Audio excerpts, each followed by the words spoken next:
The scene is frightening. The sky blood red. The heat and smoke so intense, it's challenging to see. We're out of here. Out? No, it's blocked out. This is a neighborhood in San Marcos, California, north of San Diego. And it's the most tense time during a wildfire. The frantic efforts to stop the flames from burning down houses. Incredibly, just a short time before this video was shot, there was relatively little fire in this area. When we got to San Marcos, this is what we saw. Some flames, but winds starting to pick up.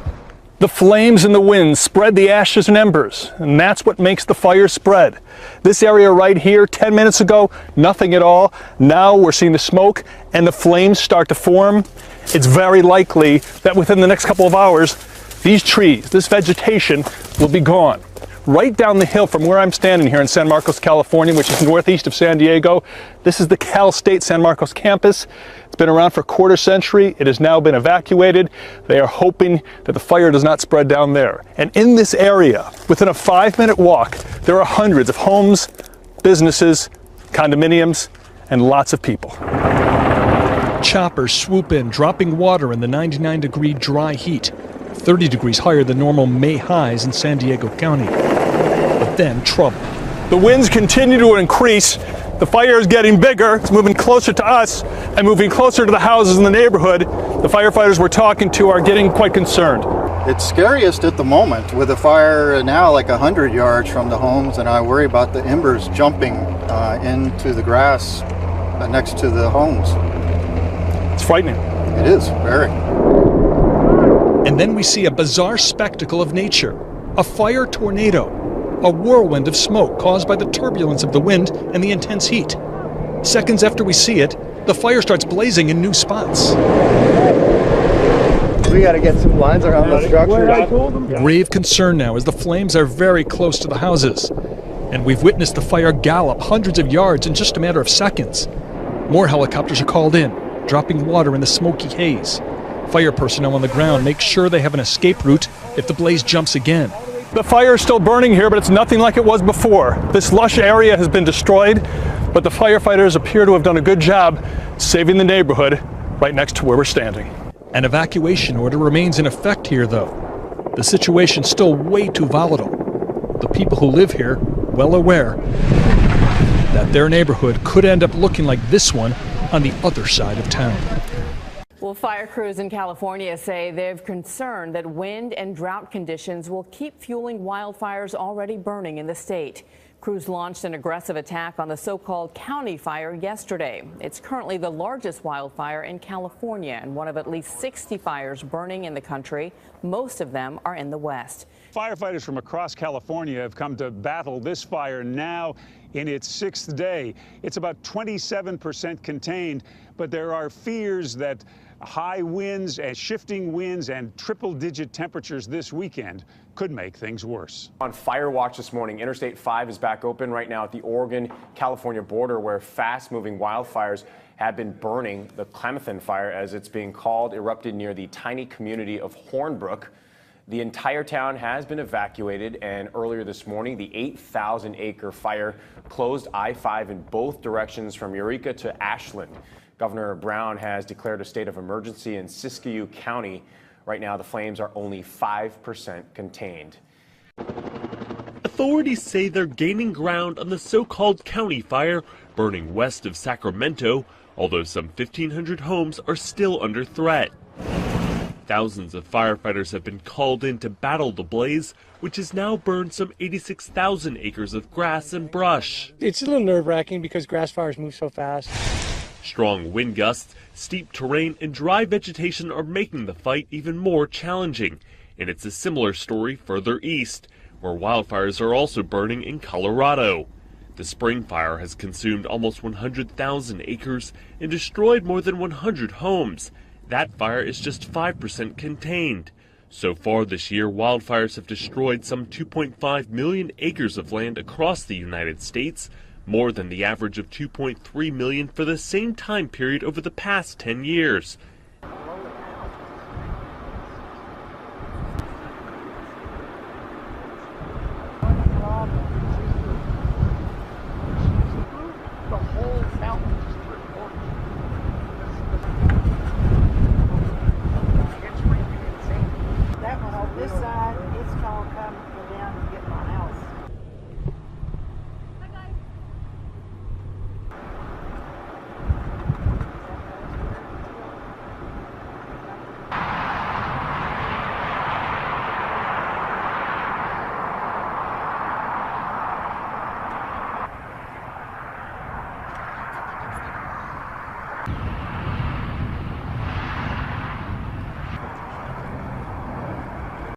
This summer, Colorado has seen 4 of the 10 biggest wildfires in the state's history. The Spring Fire has burned more than 94,000 acres. The 416 fire has burned more than 52,000 acres. And the 117 fire burned more than 42,000 acres. And the Badger Hole fire burned more than 33,000 acres.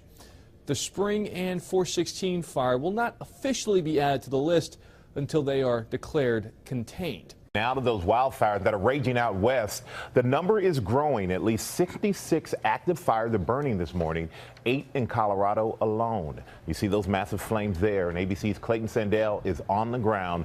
And Clayton, thousands of firefighters are battling these flames this morning. That's right, Michael, and this morning officials are warning that some hot, dry weather could mean some very tough days ahead for firefighters. In Northern California overnight, a 5,000-acre blaze burning structures and shutting down Interstate 5. In Utah, the Dollar Ridge fire destroying 90 homes so far, 1,000 more threatened. In Colorado, north of Aspen, a 5,200-acre blaze that began at a shooting range engulfed 3 homes, including one belonging to a volunteer firefighter. These flames are like 300 feet tall. And I know that he and his colleagues worked really hard to save his house. From what I understand, there were 3 fire trucks there working on his house, and the wind just came up so fast. Now, just look at this video. This is what firefighters were dealing with. This is an intense ember shower that was on full display last night. Now, fire officials say that erratic outflow winds, extremely dry fuels, and low humidity caused this fire to more than double overnight. Now, this is up near Aspen, and here's some video from just a few hours ago. The Lake Christine fire has now scorched nearly 5,000 acres and is still 0% contained. Again, so far, 3 homes have been lost and hundreds of people evacuated. Andy and Bill McCauley were hoping the home where they built 32 years of memories would be spared. At 12:30, you could still see the lights on in the house. And when I came back at 5:30 this morning, no lights. It was on the ground. It's gone. It's just a chimney. To the south, firefighters are making progress on Colorado's 3rd largest wildfire ever, the Spring Creek fire, charring 161 square miles, 7 times the size of Manhattan, and twisting through the smoke of another Colorado fire, this rare mountain tornado. Now, I did talk to the local sheriff overnight. He tells me that roadblocks like this will stay up until it's safe to let people back in, but right now there is no word on when that will be. As this fire grows, so too does the perimeter around it. The Colorado National Guard has sealed off Highway 160, the main east-west road in this portion of the state. But the real effect of this fire can best be seen from the air. Tens of thousands of acres have now been consumed. What is believed to have started so innocently with a pit barbecue has now wiped out more than 100 homes. William and Connie Bartley were evacuated in their wheelchairs, wondering if their house will still be there when they return. At this point, we don't really know whether it's gotten to us or not. They are now living in a Red Cross shelter. A Danish visitor is being charged with accidentally starting the fire, as those impacted by it contemplate their futures. I'm ready to leave Colorado. I've been here since 1975, and I'm ready to walk out right now and go back east where there's water. With containment figures low, there's no end in sight. And a brand new fire just started over the 4th of July holiday, this one in Eagle County. Now, the Lake Christine fire has been burning there since Tuesday night. It's burning north of Aspen, south of Glenwood, in the area of Basalt and Elgibel. You don't have to live near these fires to be impacted by these fires. Denver 7's Jennifer Kovaleski is live to explain how the fires could contaminate your drinking water. Jen? Yeah, Shannon and Ann, here in Denver, more than 50% of the drinking water comes from the snow runoff in the mountains. Now, as this water makes its way down, the forest serves as a natural filtration system. And here's the headline: wildfires put those systems at risk and can contaminate your drinking water. Not only are the flames putting homes and lives at risk, but watersheds and clean drinking water flowing from millions of faucets along the Front Range. The water that's coming out of their faucet comes from the forests. Denver watershed scientist Christina Burry says when those forests are turned to ash, the charred mess left behind can ultimately end up in our water supply. All of the sediment and the ash would drain to the streams and then the reservoirs and then to our treatment plants. Yeah, wildfire will have tremendous effects on the vegetation. CU researcher Fernando Rosario Ortiz is warning in a new report about how wildfires are already contaminating streams with unhealthy sediments. The addition of additional sediments indicates that you need to add more chemicals. We have about 200 homes that have been evacuated. This fire really has a lot to do with how the weather and what the weather conditions are going to be this afternoon. It is about 30,000 acres. 92% of all the fires we have in Utah have been man-caused to this date, 92%. And that means they're all preventable. So we call upon everybody to be wise in what you do out there in the outdoors. With your ATVs, don't park a hot engine over a patch of weeds.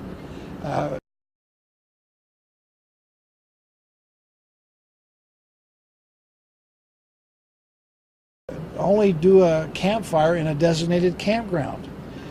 Don't leave fires unattended. Be careful with fireworks. I mean, a lot of this is just common sense. This is my home in town. They get everything contained and put out.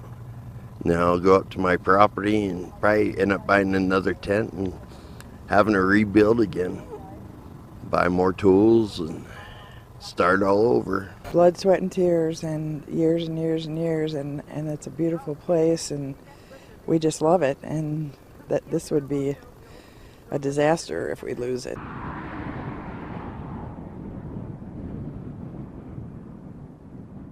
Extremely long day trying to get a handle on this Dollar Ridge fire. By mid-morning, they released some pretty sobering statistics.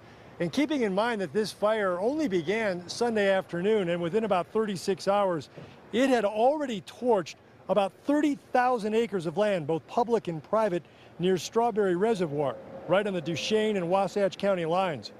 Now, on Monday, several hundred people who were in the path of that fire, they were told to evacuate immediately. The Dollar Ridge fire continues its blaze and path of destruction. The fire, which was reported back on Sunday, has already charred 42,000 acres, and it's just 4% contained.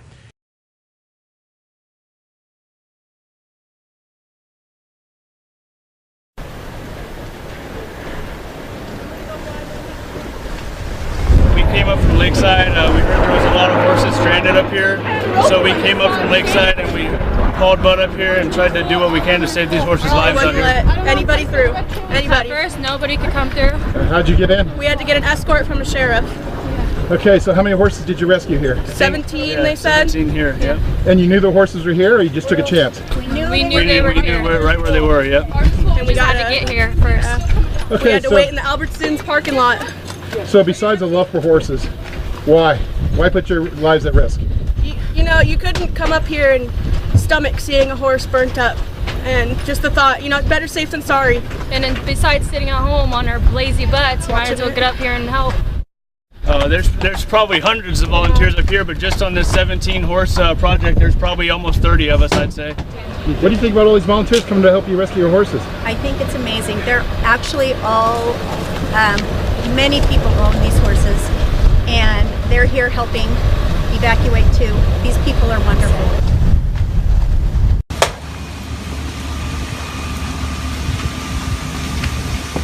We're at the corner of Pine View and Olive View in Alpine. In Alpine, and this is your home behind this? This is my home behind us, what's left of it, yeah. And what happened? The fire burned it down. I lost a ferret, a cat, and 3 guinea pigs. And you also mentioned an art collection. Yeah, there was a good art collection in here too, by Jack Rogers Hopkins.